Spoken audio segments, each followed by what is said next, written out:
বিসমিল্লাহির রহমানির রহিম। প্রিয় দেশবাসী, আসসালামু আলাইকুম। গৌরবজনক এই ঐতিহাসিক মুহূর্তে বাংলাদেশের সাহসী ছাত্র জনতাকে বিরচিত অভিনন্দন। হাজারো শহীদের প্রাণের বিনিময় জনতার ঐতিহাসিক এই বিপ্লবের মধ্যে দিয়ে গণহত্যাকারী খুনি হাসিনার পতন হয়েছে, রাহু মুক্ত হয়েছে আমাদের প্রিয় বাংলাদেশ। জনতার বিপ্লবের প্রথম ধাপ চূড়ান্তভাবে সফল হয়েছে। লাখো শহীদের প্রাণের বিনিময়ে অর্জিত বাংলাদেশ কখনো পরাজয় মানতে পারে না। এই ঐতিহাসিক বিপ্লবের মধ্যে দিয়ে আবারও প্রমাণিত হয়েছে, দল মত নির্বিশেষে সকলে ঐক্যবদ্ধ থাকলে এই বাংলাদেশকে কেউ কখনো পরাজিত করতে পারে না, পারবে না। প্রিয় দেশবাসী, বিজয়ের এই ঐতিহাসিক মুহূর্তে আমি আজ সেই সব মায়েদের প্রতি বিনম্র শ্রদ্ধা জানাই, এই গণবিপ্লবে যারা তাদের প্রিয় সন্তানকে হারিয়েছেন। এভাবে গত 15 বছরে ফ্যাসিবাদী শাসনকালে অনেক সন্তান তার প্রিয়তম পিতাকে হারিয়েছেন, অনেক স্ত্রী প্রিয়তম স্বামী হারিয়েছেন। গুম খুন অপহরণ করে অসংখ্য মায়ের বুক খালি করে দেওয়া হয়েছে। আপনাদের সন্তানের শহীদ মৃত্যু, স্বজনদের ত্যাগ, তিতিক্ষায় 2024 সালের 5ই আগস্ট প্রিয় বাংলাদেশ আরেকটি বিজয় দেখেছে। জনতার ঐতিহাসিক বিপ্লব সফল করতে গিয়ে অসংখ্য ছাত্র জনতা আহত হয়েছেন। বাসায়, হাসপাতালে কিংবা ক্লিনিকে চিকিৎসাধীন যন্ত্রণাবিদ্ধ সময়ে সমস্ত ভালোবাসা নিয়ে আপনাদের পাশে আজ সারা বাংলাদেশ। খুনি হাসিনার বিরুদ্ধে আন্দোলন করতে গিয়ে অসংখ্য মানুষ মিথ্যে মামলা ও রাজনৈতিক উদ্দেশ্য প্রণোদিত মামলায় গ্রেফতারের শিকার হয়েছেন, কারাগারে নিক্ষিপ্ত হয়েছেন। আমি অবিলম্বে তাদের বিরুদ্ধে দায় করা সকল মামলা প্রত্যাহার এবং তাদের কারামুক্তির দাবি জানাচ্ছি।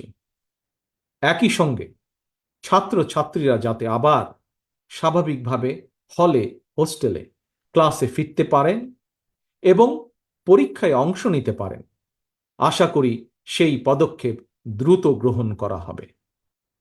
প্রিয় দেশবাসী, দেশের 18 কোটি মানুষকে জিম্মি করে 12.5 কোটি ভোটারের ভোটের অধিকার কেড়ে নিয়ে বাংলাদেশকে তাবেদার রাষ্ট্রে পরিণত করা হয়েছিল। হত্যাকারী, গণহত্যাকারী খুনি হাসিনার পতনের মধ্যে দিয়ে জনগণ তাদের গণতন্ত্র, মানবাধিকার, লুণ্ঠিত ভোটের অধিকার পুনঃপ্রতিষ্ঠার পথ সুগম করেছে। এর মধ্যে দিয়ে জনগণের বিপ্লবের প্রথম ধাপ সফলভাবে সম্পন্ন হয়েছে।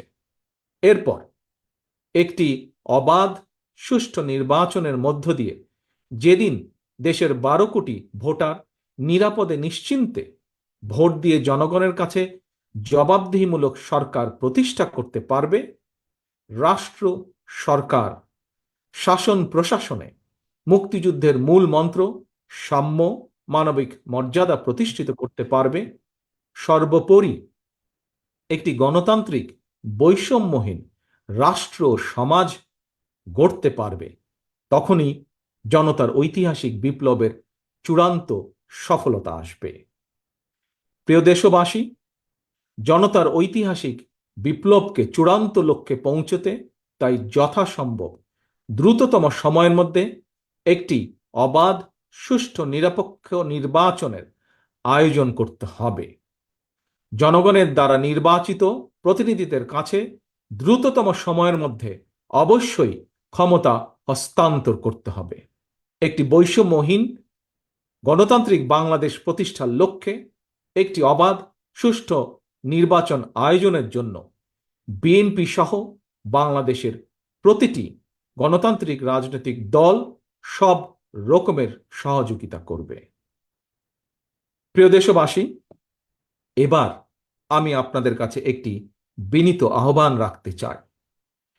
বিজয়ীর কাছে পরাজিতরা নিরাপদ থাকলে বিজয়ের আনন্দ মহিমান্বিত হয়। সুতরাং বিজয়ের এই আনন্দঘন সময়ে রাহুমুক্তির এই ঐতিহাসিক মুহূর্ত শান্তভাবে উদযাপন করুন। অনুগ্রহ করে কেউ প্রতিশোধ কিংবা প্রতিহিংসা পরায়ণ হবেন না। কেউ নিজের হাতে দয়া করে আইন তুলে নেবেন না। অর্জিত বিজয় যাতে লক্ষ্যচ্যুত না হয় সে ব্যাপারে জনগণকে সতর্ক দৃষ্টি রাখতে হবে। 52, 71 কিংবা 90-এর মতন ছাত্র জনতা আবারও একটি বিজয়ের ইতিহাস রচনা করেছে। প্রিয় দেশবাসী, আবারও আপনাদের সকলকে বিরচিত অভিনন্দন। আল্লাহ হাফেজ। বাংলাদেশ জিন্দাবাদ। বাংলাদেশ জাতীয়তাবাদী দল জিন্দাবাদ।